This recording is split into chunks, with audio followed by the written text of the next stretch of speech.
Avec ce vidéo du chapitre 32 de mes notes de cours, on débute la partie de mes notes qui correspond à la section 2.2 du livre de Séguin, section intitulée « Le potentiel électrique généré par des particules chargées ». Avant de résoudre les situations suggérées par Séguin, on va aller voir ce que contient mon résumé. Je vous invite donc à ouvrir mon document résumé des notes de cours pour le chapitre 32 et en même temps ouvrir votre livre de Séguin, la section 2.2, c'est-à-dire à la page 145 du livre de Séguin. Dans mon résumé, cette partie-là débute à peu près dans la dernière partie de la première page. Je commence par des définitions. Je définis ce qu'est le potentiel électrique, donc le volt, qui est une notion de 1 joule par coulomb, donc c'est de l'énergie divisée par coulomb. Donc, prenez le temps d'en prendre connaissance et de savoir qu'on peut toujours la retrouver là. Évidemment, au potentiel électrique est souvent associé ou utilisé de façon plus courante la notion de différence de potentiel électrique, delta V. Bien là, ça va être le V final moins le V initial. Ou encore le delta V 1, 2.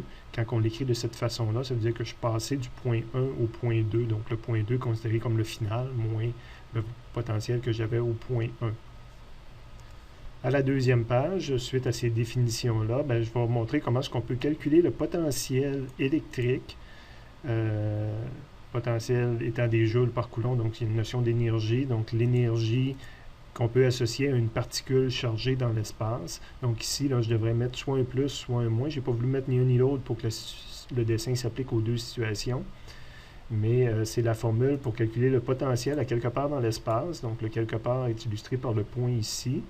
La distance de ce point-là à la particule qui crée le potentiel électrique.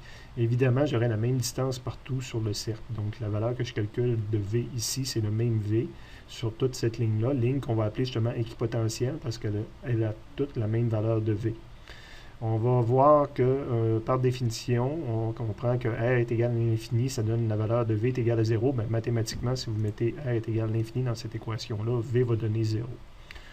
Comme mentionné à la page précédente, on s'intéresse beaucoup au delta V, V final moins V initial. Donc là, si je remplace mes valeurs par cette formule-là, c'est ce qui est fait en dessous ici. Je peux mettre des choses en évidence. Donc moi, je vais souvent prendre la formule simplifiée où des choses ont été mises en évidence.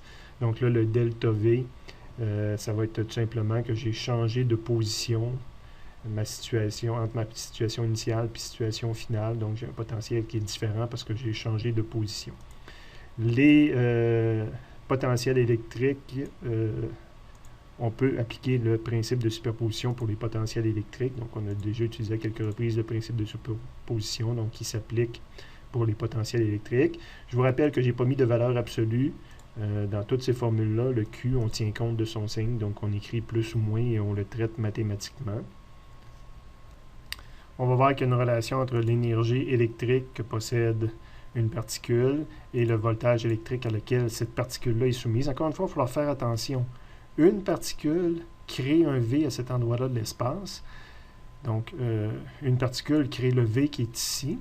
Et lorsque je mets une nouvelle particule, donc le Q qui est dans la formule ici, c'est une nouvelle particule qui est amenée ici.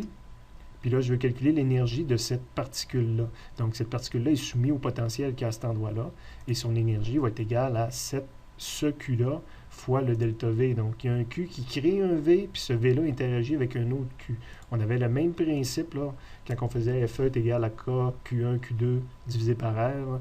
Il y a un Q qui crée un champ électrique. Ce champ électrique-là interagit avec l'autre particule. Donc, il faut faire attention là, à ce qu'on utilise dans ces formules-là.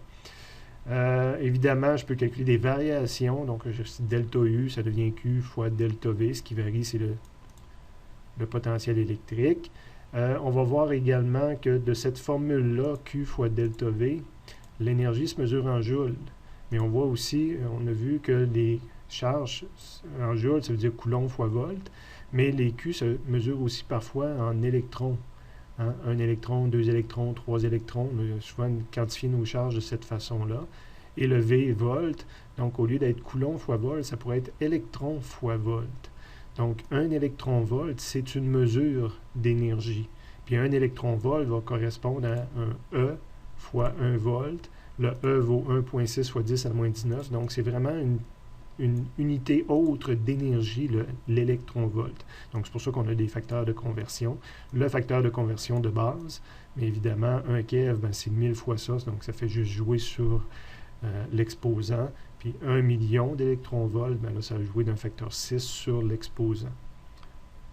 Et finalement, on va aussi, un peu comme j'ai dessiné un équipotentiel ici, dire qu'on peut tracer plusieurs équipotentiels créés par une charge. Et on va voir différentes caractéristiques que j'ai résumées ici. Les lignes équipotentielles, l'endroit où le voltage est le même partout dans l'espace, sont toujours perpendiculaires aux lignes de champ. Donc, c'est deux concepts différents qui ont un lien. Les lignes de champ se dessinent de cette façon-là pour une signe plus. Les équipotentiels, ben, c'est des pointillés alentour, l'endroit où le potentiel est le même. Le potentiel est décroissant dans le sens de E. C'est-à-dire que quand j'avance une ligne de E, le potentiel électrique diminue. Fait que là, je rencontrais les lignes V1, V2, V3. Ben, s'il diminue, ça veut dire que V1 était plus grand que V2, était plus grand que V3. Puis ça, c'est un exemple. Ça veut dire qu'ici, ça aurait pu être la ligne 5 volts. Puis après ça, je vais rencontrer une ligne plus petite, puis la ligne 2 volts. Puis ça continuerait comme ça. Puis on peut, un coup qu'on a passé le point 0, on peut aller dans des lignes de potentiel qui sont négatifs. Lorsque le E augmentait, on voyait que en ce qui concerne le champ électrique, les lignes de champ électrique étaient plus rapprochées. Ça impliquait un champ électrique plus intense. Ben, étant donné qu'il y a une relation un peu entre les deux, quand le E augmente, les équipotentiels se rapprochent.